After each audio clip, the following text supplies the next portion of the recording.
Welcome back student. तो इस video lecture में हम डिस्कस करेंगे सिंथेसिस ऑफ थायराइड हार्मोन्स के बारे में।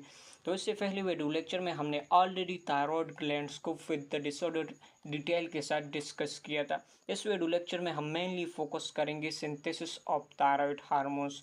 तो थायराइड ग्लैंड हमारी बॉडी में one of the largest endocrine glands है और ये hormone basically 3 important hormone secrete कर देता है। इसमें फर्स्ट जो हार्मोन है इसको हम कहते हैं T3 हार्मोन यानी try iodothyronine hormones. Second hormone है T4 hormone tetra iodothyronine hormone जिसको हम थायरोक्सिन्स भी कहते हैं। इसके अलावा एक नॉन आयोडिनाइज हार्मोन भी सिक्रेट कर देता है जिसको हम कहते हैं कैल्सिटोनिन।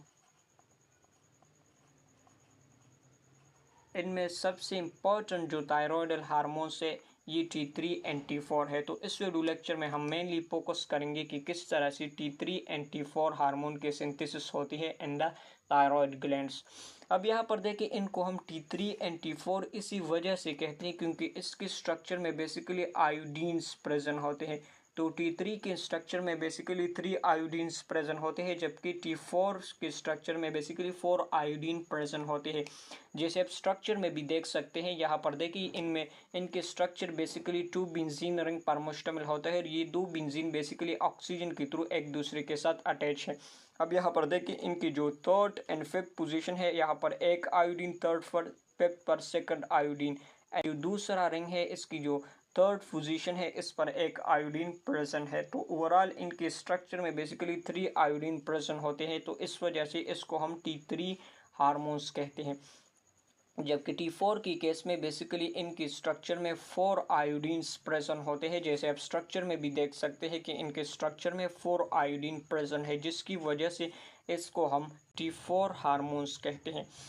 अब अगर सिंथेसिस की बात करें तो जो T3 एंड T4 हार्मोन है इनकी सिंथेसिस होती है बेसिकली इन द थायरोग्लोबुलिन्स जो कि प्रेजेंट होता है इन द फॉलिकुलर कैविटी में। अब स्ट्रक्चर में देखते हैं कि फॉलिकुलर कैविटी कहाँ पर प्रेजेंट होती है। अब ये देखिए ये overall histology of the thyroid glands है। तो इनके अंदर ये फॉलिकल्स है और इस फॉलिकल्स के एपिथेलियल लाइंस में कुछ क्यूबाइडल सेल्स प्रेजेंट होते हैं जिसको हम कहते हैं फॉलिकुलर सेल्स और ये फॉलिकुलर सेल बेसिकली इन थायरोग्लोबुलिन्स को सिंथेसाइज करता है। अब यही थायरोग्लोबुलिन्स बेसिकली जब इनकी सिंथेसिस फॉलिकुलर सेल्स में होती है तो इनको ट्रांसपोर्ट किया जाता है इन कॉमन कैविटी में जिसको हम कहते हैं फॉलिकुलर कैविटी। तो ये इसका कॉमन फॉलिकुलर कैविटी है और ये जो थायरोग्लोबुलिन से भी प्रेजेंट होता है इन द फॉलिकुलर कैविटी और ये थायरोग्लोबुलिन बेसिकली एक कोलाइडल सब्सटेंस है जो कि फॉलिकुलर कैविटी में प्रेजेंट होती है और ये बना होता है फ्रॉम द 140 अमीनो एसिड से।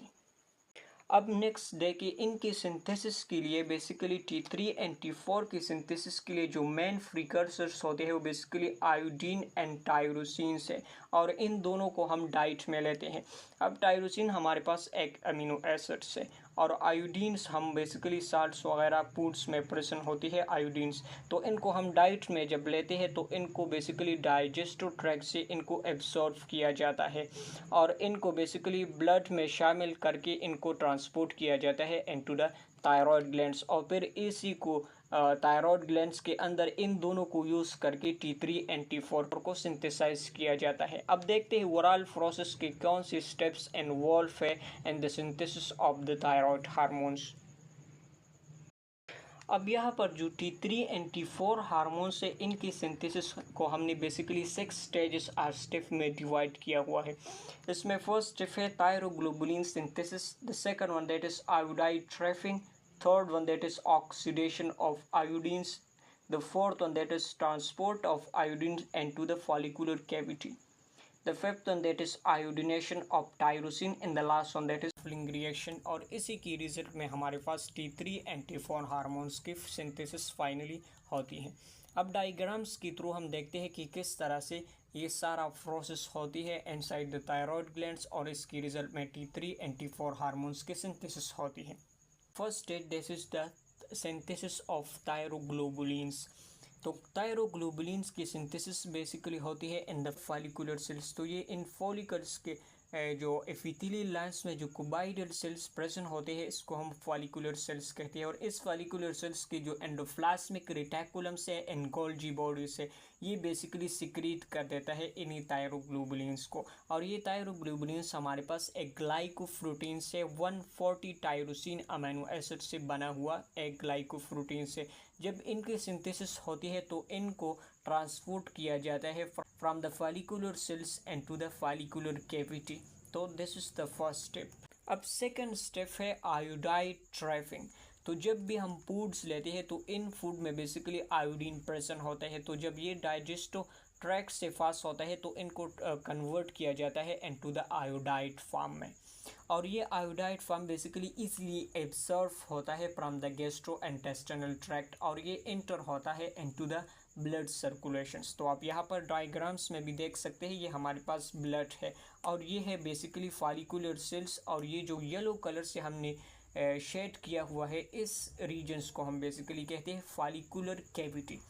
अब आयोडाइड बेसिकली प्रेजेंट होता है इन द ब्लड सर्कुलेशंस। तो इस स्टेप में बेसिकली जो आयोडाइड फॉर्म है इनको ट्रांसपोर्ट किया जाता है इनटू द फॉलिकुलर सेल्स और इसी को हम बेसिकली कहते हैं आयोडाइड ट्रैफिंग। तो इसके लिए बेसिकली कुछ पंप्स होती है इन द फॉलिकुलर सेल जिसको हम कहते हैं सोडियम आयोडाइड सिम्पोर्ट पंप्स। ये बेसिकली फॉलिकुलर सेल्स में प्रेजेंट होते हैं और ये against the electrochemical gradient iodide को ट्रांसपोर्ट कर देता है इनटू द फॉलिकुलर सेल्स। अब नेक्स्ट स्टेप है ऑक्सीडेशन ऑफ आयोडाइड्स। तो आयोडाइड बेसिकली इनमें ये कैपेबिलिटी नहीं होती ताकि ये कंबाइन हो सके विद द टायरोसिन्स। इस वजह से आयोडाइड को कन्वर्ट किया जाता है इनटू द एलिमेंट्री फॉर्म जिसको हम कहते हैं आयोडीन्स। और इस स्टेप्स को हम बेसिकली कहते हैं ऑक्सीडेशन ऑफ आयोडाइड। सिंपली जो फॉलिकुलर सेल्स में एंजाइम प्रेजेंट होते हैं इसको हम कहते हैं फॉरऑक्सीडेज एंजाइम। और यही फॉरऑक्सीडेज एंजाइम बेसिकली आयोडाइड की ऑक्सीडेशन करके इन कन्वर्ट कर देता है इनटू द एलिमेंट्री फॉर्म जिसको हम कहते हैं आयोडीन्स। So this is the third stage that is the oxidation of आयोडीन्स। Now the second one that is the transport of iodines into the follicular cavity। अब यहाँ पर बेसिकली जो आयोडीन बना है from the iodide through the oxidation reaction तो इसको basically transport किया जाता है इनटू द फॉलिकुलर कैविटी में। तो इसके लिए यहाँ पर कुछ पंप्स होते हैं जिसको हम कहते हैं पेंड्रेन पंप। और यही पेंड्रेन पंप बेसिकली क्या करते हैं इसे आयोडीन को ट्रांसपोर्ट कर देता है from the follicular cells into the follicular cavity में। अब यहाँ पर बेसिकली इनके ट्रांसपोर्ट हो चुकी है इनटू द फॉलिकुलर कैविटी। अब हमारा स्टार्ट होता है फिफ्थ स्टेज जिसको हम कहते हैं आयोडीनेशन ऑफ टायरोसिन्स। तो आयोडीन जब आता है फॉलिकुलर कैविटी में तो इनको कंबाइन किया जाता है विद द टायरोसिन। इसी को हम बेसिकली कहते हैं आयोडीनेशंस। लेकिन इससे पहले बेसिकली आयोडीन जब फॉलिकुलर कैविटी में पहुंचता है तो ये सबसे पहले कंबाइन होता है विद द थायरोग्लोबुलिन्स। इसी को हम ऑर्गेनिफिकेशंस कहते हैं। और नेक्स्ट स्टेज में बेसिकली ये आयोडीन आके कंबाइन हो जाता है विद द अमीनो एसिड जिसको हम कहते हैं टायरोसिन। और इसी प्रोसेस को हम कहते हैं आयोडीनेशन ऑफ टायरोसिन्स। और ये प्रोसेस बेसिकली होता है with the presence of enzyme जिसको हम कहते हैं आयोडीनेस एंजाइम्स। अब यहाँ पर देखिए ये जो एंजाइम्स है पेरोक्सीडेज आयोडीनेस एंजाइम्स है ये बेसिकली रिस्पॉन्सिबल है for the synthesis of T3 and T4 hormones. अगर इनकी डिफिशिएंसी आ जाती है तो इसकी वजह से T3 and T4 हार्मोन की सिंथेसिस इनहिबिट हो जाती है और जो डिजीज़ है वो अराइज होते हैं। जैसे one of the best non disease that is the goitre. तो गोइटर बेसिकली इन एंजाइम की डिफिशिएंसी की वजह से भी आती है। अब यही जब आयोडीनेशंस होती है टायरोसिन्स जब आयोडीन के साथ कंबाइन हो जाता है इसी स्टेप में तो इनसे बनता है बेसिकली मोनो आयोडोटायरोसिन्स और फर्दर इनसे डाई आयोडोटायरोसिन्स बनता है। इसी को हम बेसिकली मोनो आयोडोटायरोसिन एंड डाई आयोडोटायरोसिन्स को हम कहते हैं आयोडोटायरोसिन रेसिड्यू। तो इससे आगे बेसिकली हमारा लास्ट स्टेप स्टार्ट होता है जिसको हम कहते हैं कपलिंग रिएक्शंस। तो कपलिंग रिएक्शन में जो MIT है जिसको हम कहते हैं मोनो आयोडोटायरोसिन एंड डाई आयोडोटायरोसिन इनकी कम्बिनेशंस होती है इसी को हम कहते हैं कपलिंग रिएक्शंस।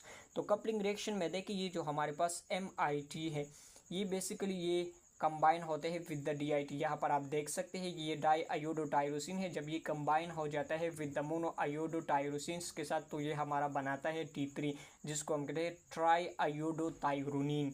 ये बेसिकली T3 हार्मोन्स है। अब यहाँ पर देखे इस DIT को, तो 2 मालिक्यूल ऑफ द DIT जब कंबाइन हो जाता है तो ये बनाता है टेट्रा आयोडोटायरोनिन, जिसको हम थायरोक्सिन्स भी कहते हैं। इनकी सिंथेसिस होती है। अब जब ये T3 एंड T4 की सिंथेसिस होती है तो एक्युलर कैविटी में इनको स्टोर किया जाता है विद द थायरोग्लोबुलिन्स।